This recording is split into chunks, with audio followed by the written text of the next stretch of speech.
Good morning, Rabbi Isai. What's Herzach?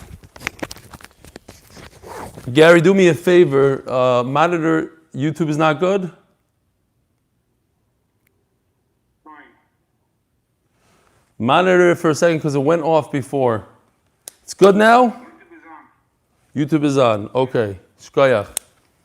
Lili Nishmas Imi, Rusbas Mordechai. Rabbi Isai, when I read this, it actually brought some tears to my eyes. It's not like the most emotional thing in the world, but it's one of these things, maybe together with this email that I'm about to read. Sponsored by the members of MDY family for Refuah Shlema for the grandfather of our dear friend and chaver Gedalia from San Francisco Bay. So Gedalia is a young kid. He's like 14 years old. He watches the shir every single day. Is he 14? Am I right about that? Where is he? Yeah, he's 14. And every day he asks me to come visit him. And the other day he mentioned that his grandfather is sick. So I said, Refuah Shlema. And the guys got together and they sponsored a shir for the schus of Gedalia's grandfather. It's beautiful. It's a beautiful thing. Moishel Chanan ben Mala. May the schus of Gedalia's commitment to the daf and to his Torah learning help speed up his grandfather's refuah. Amen. Gedalia adds so much to the achdus of our MDY family and is an inspiration to all of us. Oh, and he really deserves a visit. Yishkoyach to whoever you are who sponsored it. I could guess who it is because there's some sort of back and forth. I have to go visit him, not go visit him. Rabbi Isai, here's a beautiful email. I love this email. Initially, I'm not going to show you who it's from, but I just want to show you how long it is. Initially, it says in the email, I should not read it to the tzibur, it's only for me, but I thought it's an amazing email. I wanted to share with you. I think you're going to have a great laugh, especially those who are there saying that every day I toot my horn and it's all about Eli, it's this. So here it is. It's finally here. Dear Rabbi Eli, it starts off really harsh and it ends off beautiful. Sorry for the length. This is really not for the masses to hear, but for you to read. He goes on. Bekitzer, this individual is a doctor, so he's an intelligent man. I wanted to write because as a silent observer of what you have accomplished, I've been perplexed by the success and the global enthusiasm. I'm no Talmudic scholar, and here it goes. But your shir is fairly decent shir, although there are far better shiurim, deeper, broader, sharper. But they are far less successful in generating a chevra. Nachmal, Rabbi say again, because we're not going to get an email like this in a long time. Maybe not, I don't know. Maybe we'll start a trend there. I am no Talmudic scholar, but your shir is a fairly decent shir. Although there are far better shiurim, deeper, broader, sharper. And then he goes on and he says, until the Shabbos, laning a whole drasha here that he learned from Avram Avinu. And then finally, of course, it's going to come back with the shtickle gaiva, of course. It dawned on me what you have accomplished. You're giving over Torah, the daf, cloaked in chesed. You're giving others the opportunity to do chesed, form a true daf alliance across the globe, supporting each other, reaching out, celebrating successes, and providing consolation when unfortunately needed. And this is what separates your daf from the rest, the chevra and the chesed. I can tell you this is not my first time through Shas. I have stories to share on another day, but I took the cycle off because it did not resonate with me. There was something missing. As we often heard from followers, emails, I've never learned Gemara this way ever in my life. One of my favorite parts of the daf is the intro into other lives, to others' connections and others' acts of chesed and loving kindness. When the daf was first envisioned by Rav Meir Shapiro, I can only imagine his prophetic wish was to spread Torah in a way that was reminiscent and supportive of Likei Avram, Likei Yitzchak, Likei Yaakov, enveloped in the Magen Avram. I guess that's, not I guess, but that's part of his Dvar Torah. He said, again, I'm not passing tests on what I've learned, as my test-taking days are over, but it's a real pleasure to pick up a Gemara and stay current with the daf with the global chevra as never seen before. And for that, I thank you. Keep it up. May Hashem allow you to continue to magid shir, continue to act the Torah inspire chesed. Yeshukayach for letting me read it. I really appreciate it. Now, on to the daf. Now, all you guys, one of the people that has most anah here, two of the people, Avi and Noam, they're so excited. They love it. I read it just for you. Okay. Today's daf is daf Pei Hey. I've been telling you that for years. Finally, you have somebody to back you up. All these shaitan that are writing the emails, oh, I love you, shir, I love you, shir. The guy said it, K'may Sarach. Okay, great. Broader, deeper, whatever the lashon was. Amar Rav Yehuda, Amar Shmuel. Today we're learning about ear rights. Ear rights. Talking about Trump. I read a book about Trump a long time ago. He's talking how to become a billionaire. He's talking about the ear rights in Manhattan and how he did this deal to get this ear right. Ear rights. Anything above a certain building is an ear right, and you buy ear rights in Manhattan. It's a big thing, I guess. If the guy has a 4-story building, he has ear rights that go all the way up to 50. You buy those rights. So that's what we're discussing today. Not Mamish, Trump, but it's in Yan in the Yomi. Amar Rav Yehuda Amar Shmuel. Bar shebein shtei chatzeros. You have a well between two chatzeros. So now, before we start, I got to show you this picture because it would happen today. This is in Chicago, and I'm about to leave Chicago. I just wanted to show you. This is a famous Reb Chaim Nablach. He owns the local grocery store, the Makolet of Chicago, and behind him is my very chashuv cousin Reb Eliezer Irons. He's a Magichir in Yeshiva, Ma'or. And anyways, Reb Chaim Nablach, I didn't know. He watches the shir, and he came over to me. He said, "What? You're real?" And he went like this. He poked me to see if I was real. Anyways, I thought it was cool. I never knew that he watched the shir, but Baruch Hashem, another guy. Great. Thanks for coming out and supporting us when we were doing the daf over there by Rabbi Twersky, Rabbi Nava. Next time around. Okay, so, we have a pit between two chatzers. So what's going on is as follows. It's a very interesting case. There's no access to the pit, to the well. If you look over here, they did a very nice job. Here's one chatzir, there's another chatzir, and there's walls between the chatzeros. You cannot get to the well. The only way to get to the well, there's a window or something. You can throw your pail into the well. That's the only. So you get it there through the ear. Ear rights. Two people, throw it in there. Halachically, it shouldn't be a problem. Why? Because until now we were discussing that you have rishos that two people control, so they answer it on each other. But over here, they're not controlling it. They don't have access to that area. And they're controlling it through the ear. No, so it's not such a big deal. You don't really need an Eruv. Mufleges mikoisel zarbo, mikoisel zarbo. And the halacha is that it's distant from the wall by 4 tfachim, so it makes it difficult to get to. You have to throw your pail. You have to aim it and get it in there. Zeh moitzi ziz kol shu memale, v'zeh moitzi ziz kol shu memale. What does Shmuel say in the name? Rav Yehuda says in the name of Shmuel. Rav Yehuda, the famous Talmud of Rav and Shmuel. He says in the name of Shmuel, and I say that b'dafka because we're going to have Rav in a second. What you do is, if you see in this picture right over here, you have these pieces of wood, nice structural pieces. All they accomplish is a hecker. People should recognize that typically speaking, in a situation where two people control an area, they cannot carry without an Eruv. This is different, but I want to tell people it's different. So I say, you know what, look at these weird pieces of wood that stick out. People are going to ask questions. What's going on here? Because typically, if there wasn't the wall here, you wouldn't be able to carry there, so I made a hecker. I made a siman. V'Rav Yehuda didei Omar. And Rav Yehuda himself, after he said over from his Rebbe, he says, Afilu kanya. It doesn't have to be this thick piece of this beam. It could be a thin reed that comes out of the wall, and that's it. In other words, something temporary. It doesn't have to be a kavudik structure. In fact, we're going to see at the end of the sugya that Rav Yehuda is just explaining Shmuel. That's what we come out at the end. He doesn't argue with his Rebbe, Chas v'Shalom. Why would he argue with the Shmuel? He's explaining Shmuel. Shmuel didn't mean a ziz. He didn't mean a piece of cement that's 4 feet wide. A little piece of wood. Says the Gemara, and this is a strange kind of Gemara. Amar le Abaye le Rav Yosef. So Abaye tells his Rebbe, Rav Yosef, Had Rav Yehuda the Shmueli. So we have to explains Rashi, you have to explain that Abaye wasn't aware that Rav Yehuda said it in the name of Shmuel. He thought, says Rashi, he said his own pshat. Says Abaye to Rav Yosef, I realized that this is in fact a Shmuel.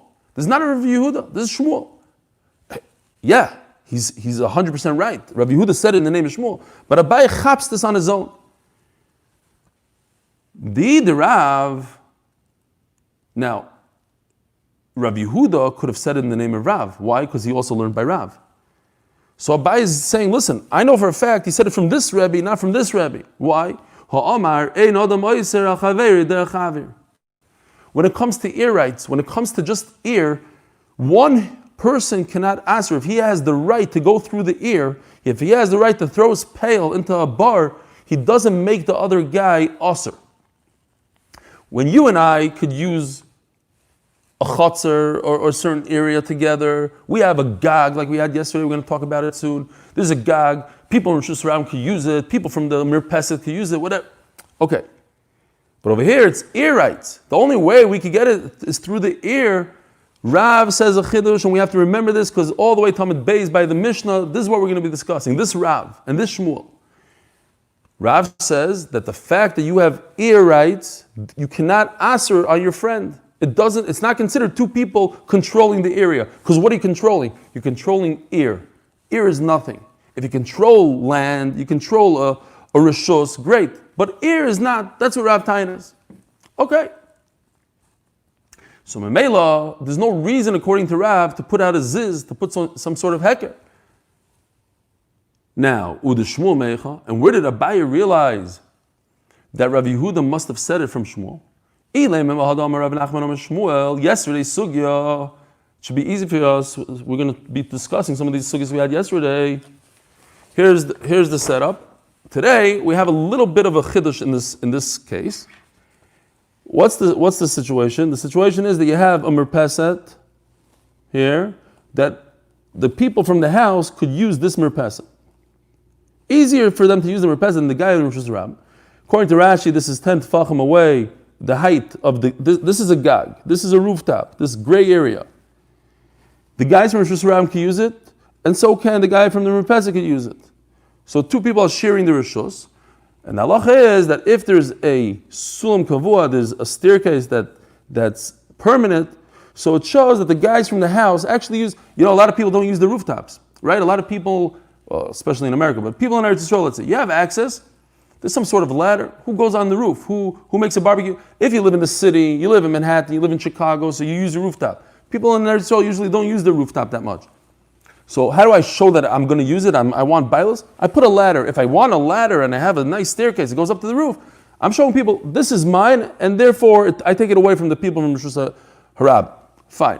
In other words, I have access to this mirpeset, which becomes mine. Now, says the Gemara, now what does that have to do with Rav and Shmuel?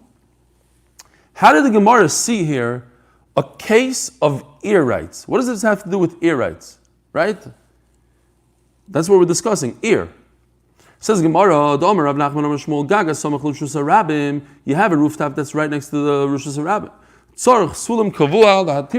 You need to have a permanent ladder to be mater it. No? So, what's the big riot? The answer is, Rashi sticks in a little knei here that we didn't know yesterday. That typically, there's something called chifufe, says Rashi. This guy's not stupid. He doesn't want people from the Rosh Hashanah that are waiting for the bus stop to put their stuff on his roof. So what does he do? He puts like these little beams there. He puts stuff that make it uncomfortable for the people in Rosh Hashanah to use the roof. He'll put, what is it called? The metal stuff that you touch it like they have in jail, whatever it's called. Okay, you guys know what I'm talking about. The barbed wire. Thank you, barbed wire. He put some chifufe, not really, but stuff, stones, sharp. Kids, you're not using it so quickly. So how are you using it? Says the Gemara, derech avir. You're throwing it. You have to like give it a little toss. How do you get it back? I don't know exactly, but that's what Rashi says. You toss it over. So if you're tossing it, it's avir. And what's the halacha? So the halacha is that I answer it. The people from the Rosh Hashanah make it usher on the guy that lives there, on the guy that owns the mirpeset, unless he puts a sulam kavua. But without the sulam kavua, I could answer it on you, even though I'm using it derech avir. That's what the Gemara says. Says the Gemara, what's your raya? Who told you it's through the ear? Dilma k'de Rav Papa. So what's the pshat? Rav Papa, as yesterday, I don't know if I even showed this picture, but I printed it yesterday. Here's Rav Papa. Rav Papa says, here's the guy waiting for the bus. He takes off his hat, puts it on the roof. Okay? So what's the pshat? Now, if he's putting it on the roof, it's such a light object, you don't have to toss it. If it's a heavy suitcase, it's a nice knapsack, you have to give it a little toss over the chifufah. But a hat, it's not a big deal. It's easy for you to place it there without tossing it, and therefore, no raya from here that we're discussing something about ear rights. Okay. Ella maha. Ze moitzi ziz kolshu. Oh, so now the Gemara is going back to the actual halacha that Rabbi Yehuda mentioned, the name of Shmuel. In other words, now the Gemara understands it is Shmuel. It's not Stam Rabbi Yehuda saying it on his own. So then what's Abaye's point? So let's read it first. If there's a well in between two people and there's walls all around, they have no access to it. The only way they have access is by tossing a pail. So each one has to pull out some sort of beam and to make a heket.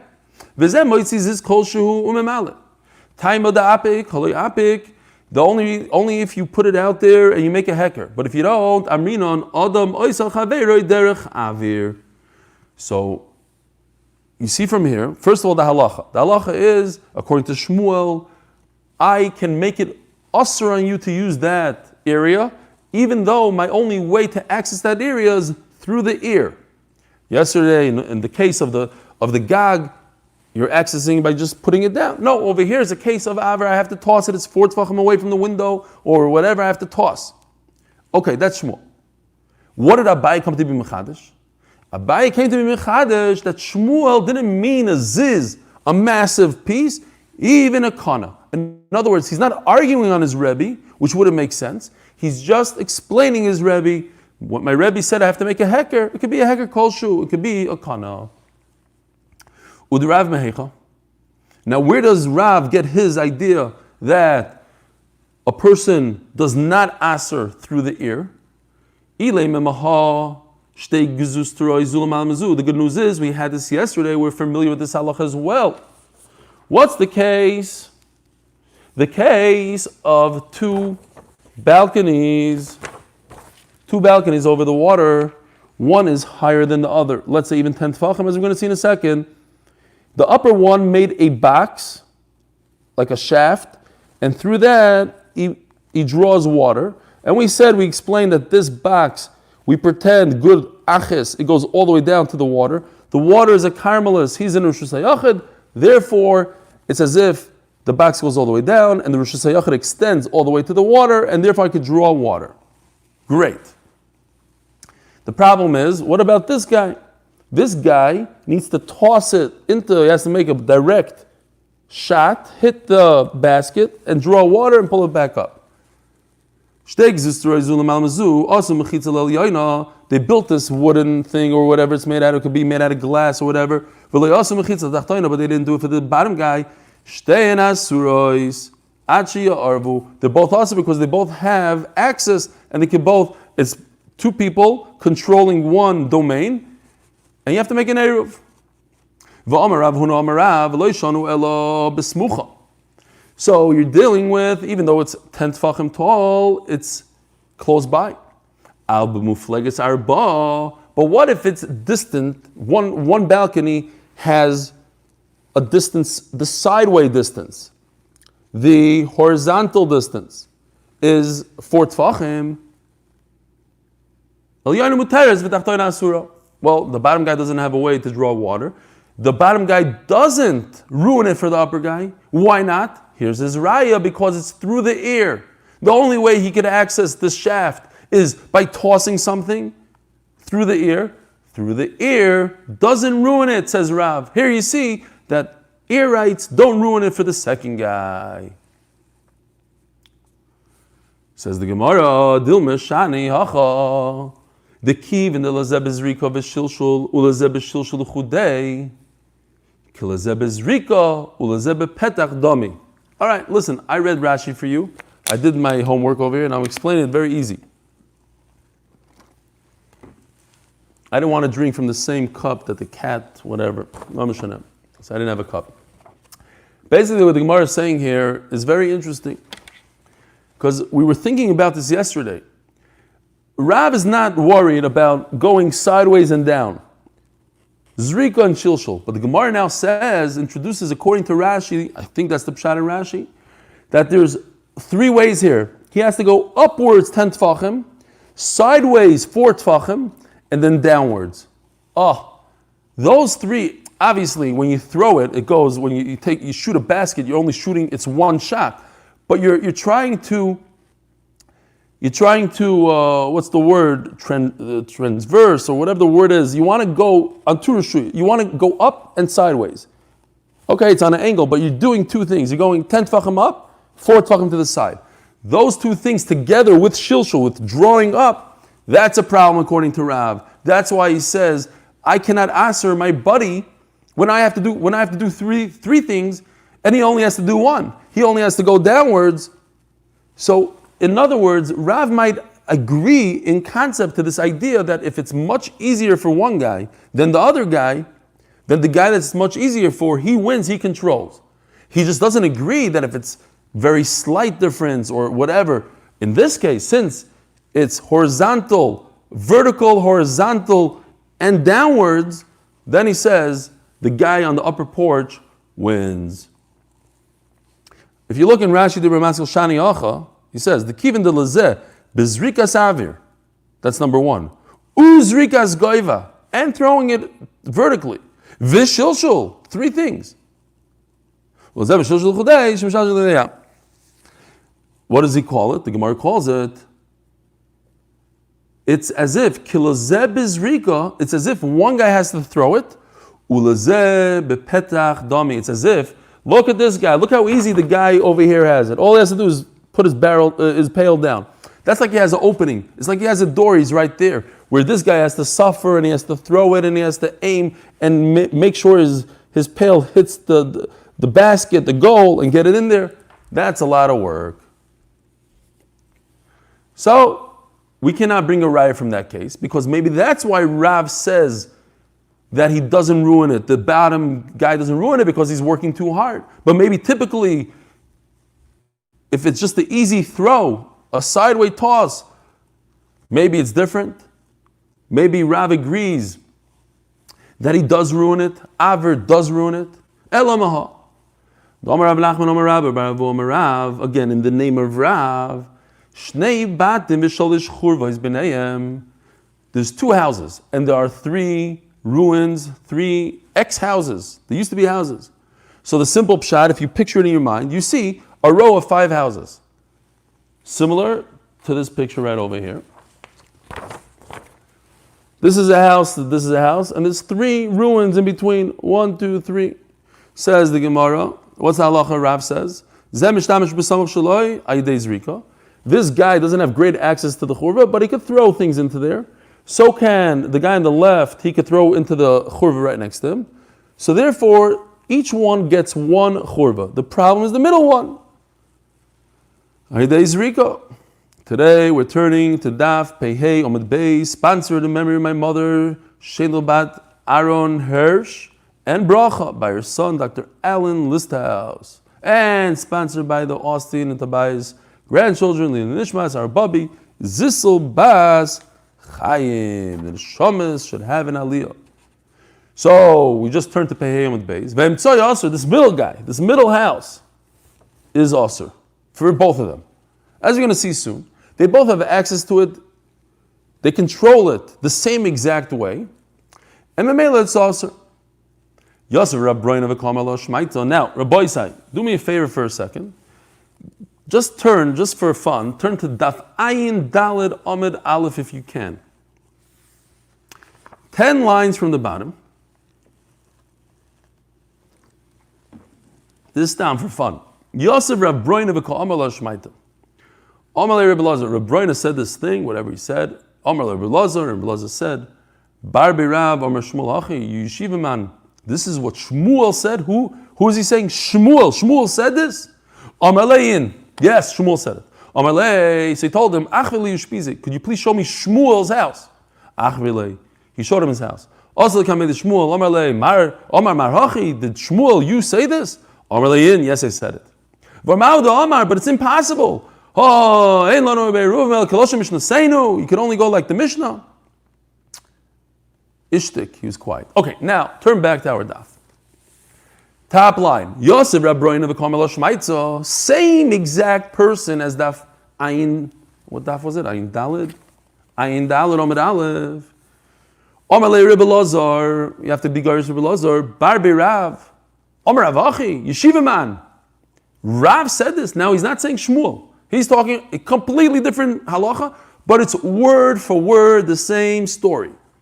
Omar Avachi. Did Rav say it?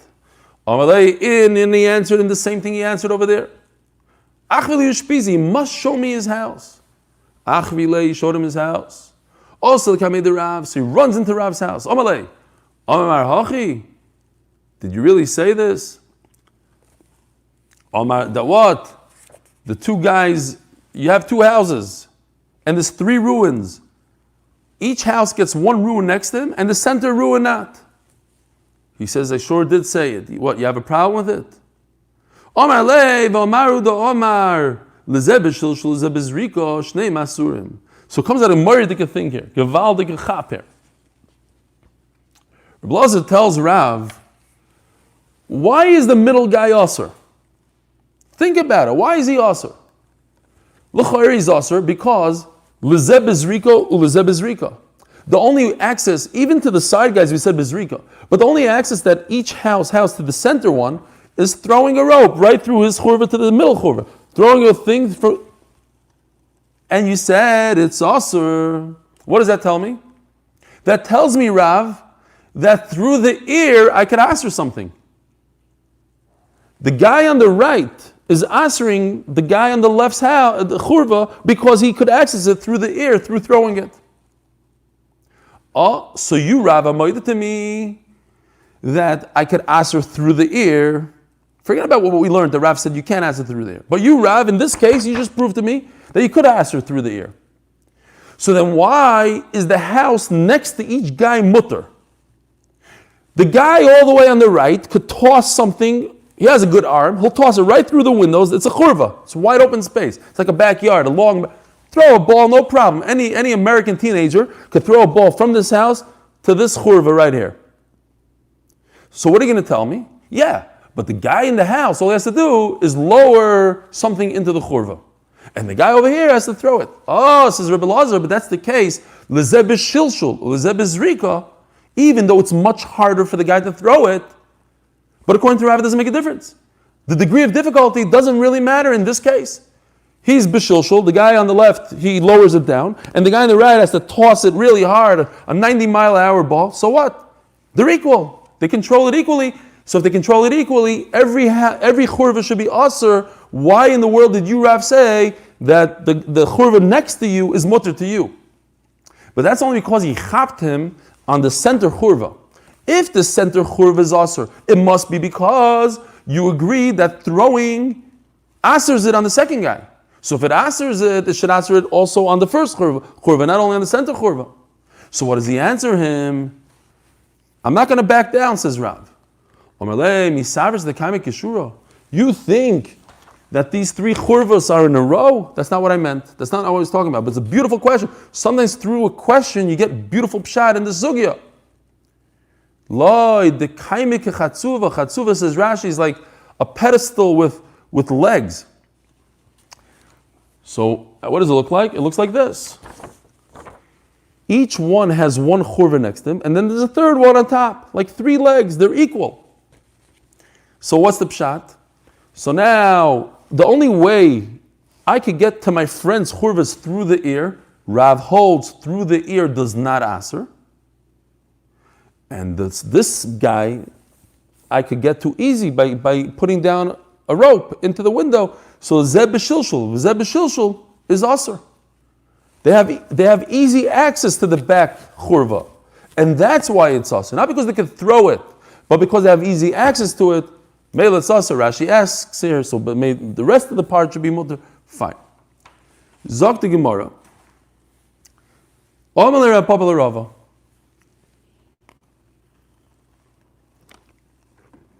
Leima Shmuel, another case that we're very familiar with. Lei Shmuel, Lesley, the Rav Dimi. Shmuel says that the ear, if I have access to the ear in your rishus, I make it asr for you. But wait a minute, what about the famous halacha Rav Dimi? The Chiyas Rav Dimi Rav Yochanan. Let's just show the picture and everybody will know what we're talking about. This case right over here. You have a little amud, a beam in the middle of Rosh Hashanah. It's not 4 tfachim wide at all, but it's more than 3 tfachim tall. It's less than 9 tfachim. It's easy to put stuff on. So I put my thing on it. You in Rosh Hashanah could put it. Why? Because this is called a makom p'tur. The only thing is, just make sure that you don't pass it to the guy inside. The guy inside in Rosh Hashanah could put his hat down on this beam. The guy in Rosh Hashanah can use the same beam, but the guy in Rosh Hashanah should not put his hat on the beam and have the guy in Rosh Hashanah grab it from the beam and bring it into his Rosh Hashanah. So that's the famous case that we had a few times already. Says the Gemara. So what's the problem with Shmuel? The Chiyas Rav Dimi Rav Yochanan, makom shein boi daled adaled a makom p'tur mutal of Rosh Hashanah. So that place is mutter for anybody in Rosh Hashanah to put down things on it. And the chiddush is even v'levnei Rosh Hashanah the katev alav to readjust their load. Ubevad shelo yachlifu.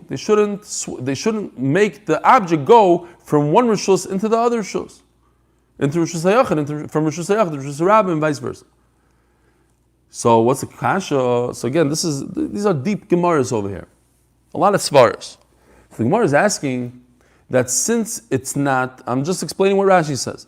Since this is makom p'tur, so it doesn't have a makom hanacha, says Rashi. You can't put something down on it.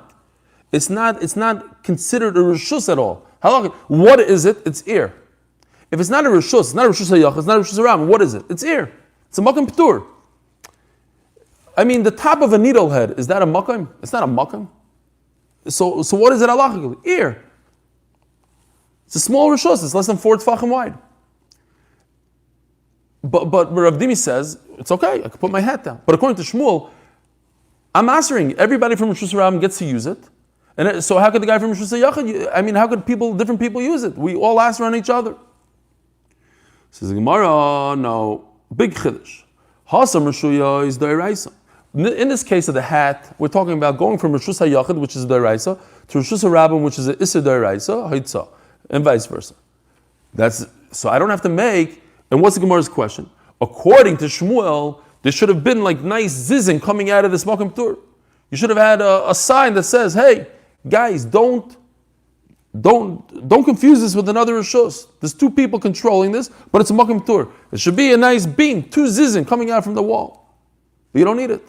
But you don't need it because it's rishus deraisa. These are yisurim deraisa. When it comes to something deraisa, people are careful. They don't mix it up with other things. And memela, it's not a problem. Hacha rishus derabanan. But when you're talking about a bar, you're talking about a lack of an eruv. A lack of an eruv is only the rabbanon, and therefore I have to be more careful, and I have to put a beam. Now, what if I don't put a beam? So somebody's going to be over in the rabbanon. So what's the big deal? Because when rabbanon were misakin it, they were misakin it like a deraisa. The chachamim asu chizuk l'devreim yoser mishal Torah. We had this concept already. The chachamim need to strengthen their halacha, so people are not mizalzel in it. People take them seriously. So he said, listen, if it was the deraisa, you don't have to put things out of the wall. But since it's only the rabbanon, the whole concept of the very the rabbanon, put a beam, put a kana, do something, put something out of the wall. The Rav really say that one person could not answer another person through the ear. We learned shnei batim shnei tzidei Rosh Hashanah. This is amazing chiddush, Rabbi Isai. Think about it for a second. I don't think any one of us would come up with this chiddush.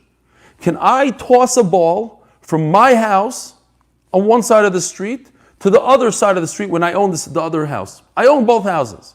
Because if I don't own both houses, even if they're next door to each other, I cannot bring a ball from one house to the other. I need an eruv. But I own both houses. So if they're next door to each other, I can bring the ball. But now they're on opposite sides of Ocean Parkway. I'm taking a ball, throwing it 100% mutter.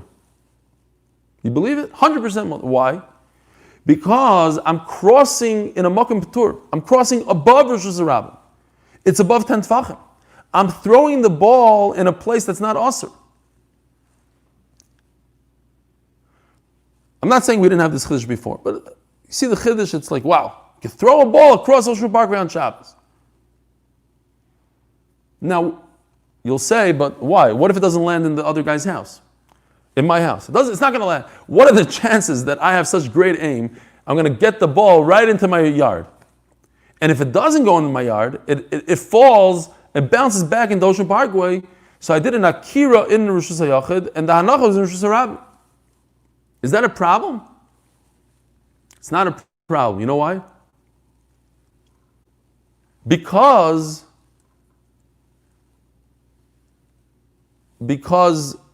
I'm just reading what Noam wrote. I don't know what you wrote. That it has below 10 Tfachim. What do you say? I don't know what you're saying. Okay. No, somebody asked about the Kluta Kamisha. Yeah, that's below 10 Tfachim. Okay, I should have seen the first part. I didn't see. I was like, okay. But anyways, going back to this ball, if it bounces off the wall and comes back in the Rosh Hashanah, I didn't want to do it. I didn't have kavanah to do it. It's misasek. It's davar she'ein miskaven. So you're not chayiv. So let's go back there. Shnei badr shnei tzidei Rosh Hashanah. Rav bar Ravuna Amar Rav, and in the name of Rav, you yourself, Rav said, also lizrog mizel lezeh. You're not allowed to. Why? Because of the people in Rosh Hashanah. They asked her, Shmuel Amar Mutter, lizrog mizel lezeh. So, Amalei, Lavmi Kimno the Midlei Chad Mitati Chad. Who told you that they're even? Maybe one is higher than the other. Zimnin the Migander Benofav Asli Suyai. The problem is not that the ball is going to fall in Rosh Hashanah and you're going to be over. The problem is that you're going to run to get the ball. That's the problem. All right, Zok the Mishnah, beautiful, brand new Mishnah, brand new Sugya. Also very, very familiar with this halacha. Here's the picture to remind you. Where do we have it before? Daf Ayin Vav. Beis Shar, a vestibule, some sort of lobby. Achsadra, we said, is like some sort of, what did you say, Noam, last time? A gazebo, pergola. I think you had some sort of better lashon. I liked it back then. Okay. No, you said something else. I don't remember. Okay. Maybe. Gazebo. And mirpeset, some sort of, there's also like a lobby. We call it a mirpeset today, but okay, fine. So if you put your Eruv in these places, Eruv Chatzeris Achsad mirpeset, Einoi Eruv. It's not considered an Eruv. Why? Because the Eruv between the houses, you have to put the Eruv in a place that you live, because what you're doing is you're taking all the houses and you're pretending that they're in one place. They have one residence. So it has to be a place that could be a residence. People don't live in a lobby because every 2 minutes the lobby opens up, somebody steps over you. It's not a geshmaka place to live. They also don't live in a chsadra, in a merpeses. These are all places you don't live. So in Mela, you cannot place it there. Not only that, the v'hador sham eino yoser alav. Let's say you let your chveisvas to live there, one of your best friends, you don't want him in your house. You say, you know what, live in the lobby. I'll let you stay in the lobby. He doesn't ruin it for you. He's not considered another resident that needs to participate in the Eruv. Beis HaTeven, this is interesting. But if you have in the Chatzar a place that's Beis HaTeven, not the greatest picture in the world, but for this it's Kedai. Here's a little barn going on in the Chatzar. I don't know if you can see the cows. And here, it's just names. Beis HaTeven, Beis HaOitzer, Beis HaDis. But if you look closely, it's not a bad picture, because what's wrong with this? These are called tzimmers in Israel. He decided he's going to put his straw there. He decided he's going to put some animals in there. Livable. It has a light. It has a closet. It's what's wrong with it? It's great. So he decided he's going to put straw. And now he decided he's going to put a human being in there. It's not that people are walking through it and ruining it. So Mela, that's considered a beis dira. Beis HaTeven, Beis HaBakar, Beis HaEitzim, he puts wood, Beis HaYitzaris, storage. Machsan, in Eretz Yisrael, every machsan is somebody's apartment now. Why not? Harei Zeiruv, V'adar Sham, Oyser. And if you live there, since it's habitable, so if you live there, you ruin it for everybody else if you don't participate in there. Rabbi Yehuda Omer, Im Yesham. By the way, in Eretz Yisrael, you could if it's, I don't know, it's when I got to Eretz Yisrael, I thought I was a big chacham. I'll take my experience in real estate in America and bring it to Eretz Yisrael. It didn't work out so well. Why? Because every time I went to a meeting with somebody, they said, "I'll sell you this building." I was in a guy in Tel Aviv. "I'll sell you this whole building. Besides the 2 first floors, they're very sentimental to me. This is where my father or this." No, I need the whole thing. No.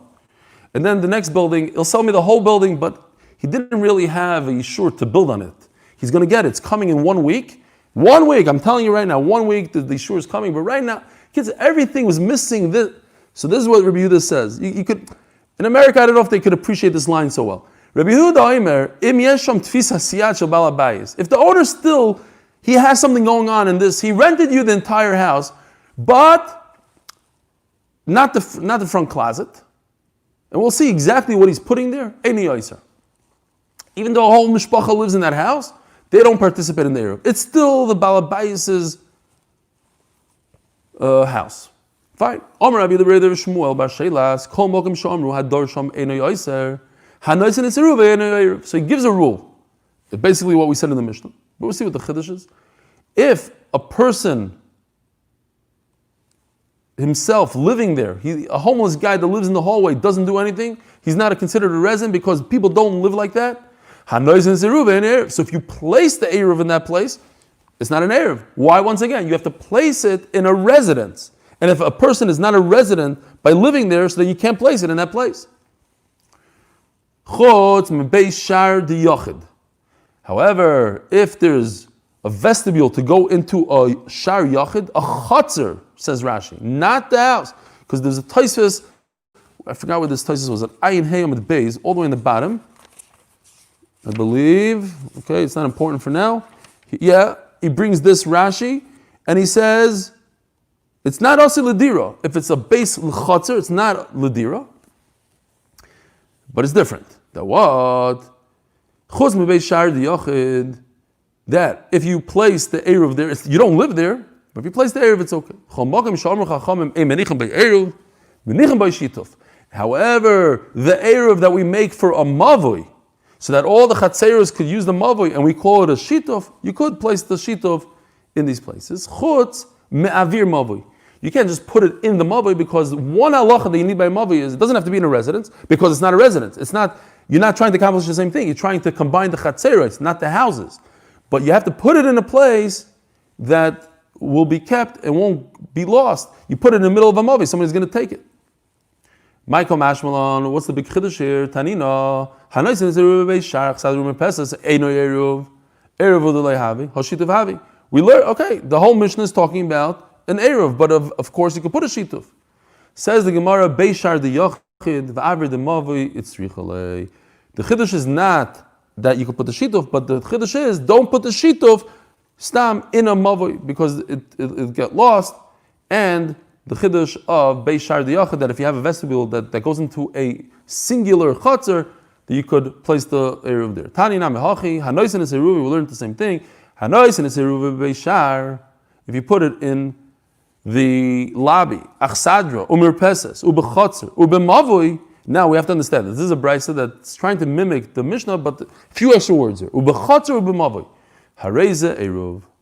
As the Gemara, but nan ain't Eruv. So we have to fix it up.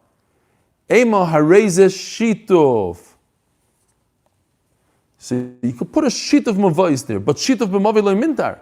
We just said that you cannot put a sheet of mavais in a wide open mavai. So why are you telling me you can put it? Ema b'chatzar sheba mavai. So you have to add that chatzar sheba mavai. It doesn't mean in the mavai itself. It means the chatzar off of the mavai. Should we do the sugya or leave it here? Keep on going? Okay. Omer Rabbi Yehuda Omer Shmuel. So Rabbi Yehuda finally says Allah in the name of his other Rebbe. Well, no, that's how we started off the sugya. Omer Rabbi Yehuda Omer Shmuel. Same Rebbe, Shmuel. And we had this sugi also. A bunch of people sitting around the table, and all of a sudden they say, "Oi, it's already shkia. What's going on here? We didn't make an eruv." Now this is a chiddush because if I invite you as a guest and I put bread on the table, and I had this in Eretz Yisrael when I used to give shiurim, no one knows about this. I used to get very upset. It was my pet peeve. I didn't care if people took things home, but why are you taking a whole tray of unused donuts home? You know, it was a little weird. People would take stuff like okay, fine. Eli doesn't care. I did. That thing is like, I don't know why. Like, it's a shtickle chutzpah. But is the food on the table yours or mine? Well, when you put it in your mouth, it's yours. But here's the chiddush. If you put bread on the table and I put it next to me, now it becomes mine. So I could take the roll you gave me and he takes the roll you gave me. Each person takes the roll that the host gave them and they make a nice eruv. Here's the yisai that all these people that took my donuts and moichel them b'leiv shalom. What? Here's the limit schos for all these. Here's the limit schos. It's ma'ash mafursh Gemara. It's theirs. It's theirs to make an eruv. I'm not going to talk about the person that took a raw steak from Romanian that I was making a barbecue in Eretz Yisrael. He took the raw steak home so he can make it a different time. That was a little weird, but okay. Weiter. And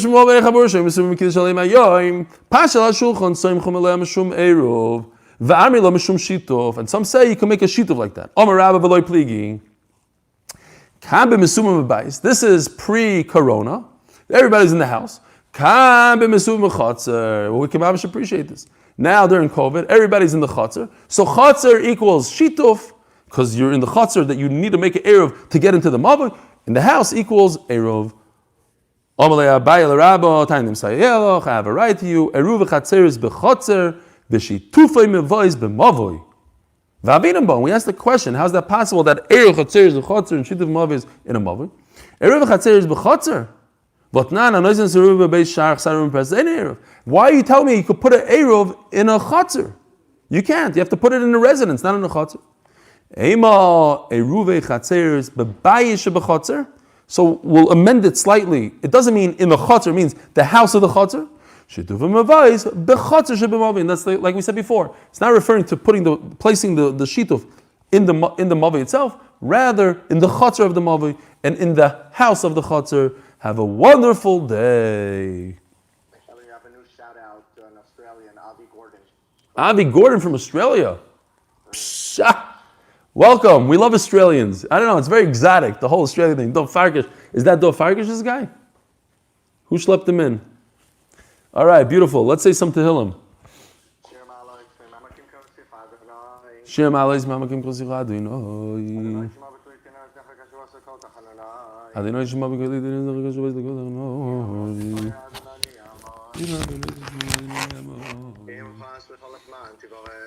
Chas L'Chol Eman Tivorei. Kivisa Adonai Kivsa Nafshi V'Lo Yechol. Shilad Mishamim L'Boiker Shomim L'Boiker. Shilad Adonai Shomim L'Boiker Shomim L'Boiker. Yachal Yisrael Adonai Kimanai Chesed V'Arbei Ma'ifdu. Yachal Yisrael Adonai Kimanai Chesed V'Arbei Ma'ifdu. V'Yiktes Yisrael Mikol Adonai Sa.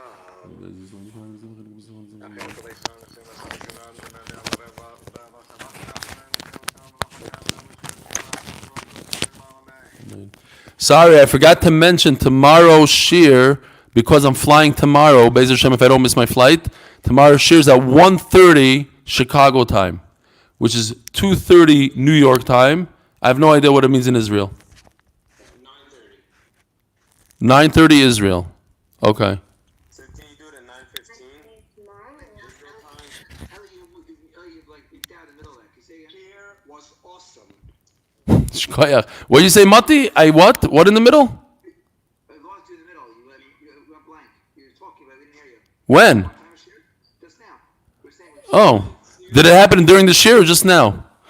Shir tomorrow is 2:30. 2:30 New York time. Is there any way to do it at 9:15? Because anyways, everyone goes on at 9:15. 9:15 at night? Okay, fine. Yeah. I'll be 15 minutes less prepared, but that's fine. Not a problem. 9:15. 1:15 Chicago, 2:15 like this. I won't miss my flight, hopefully. And I'll try to print out the papers tonight. I'll try to pack tonight. The suitcases are all by my front door still, from when I came back. I didn't move them. Every time I need a shirt or something, I have to go downstairs, open up a suitcase, pull it out. Yeah. No. No, tonight. 9 hours, 10 hours before. Before. It's the night of In other words, no share tomorrow morning. Tomorrow share is today. 2:15. What time is it? In other words, in 13 hours. In 13 hours from now. Dove, 13 hours from now. What time is that in Australia?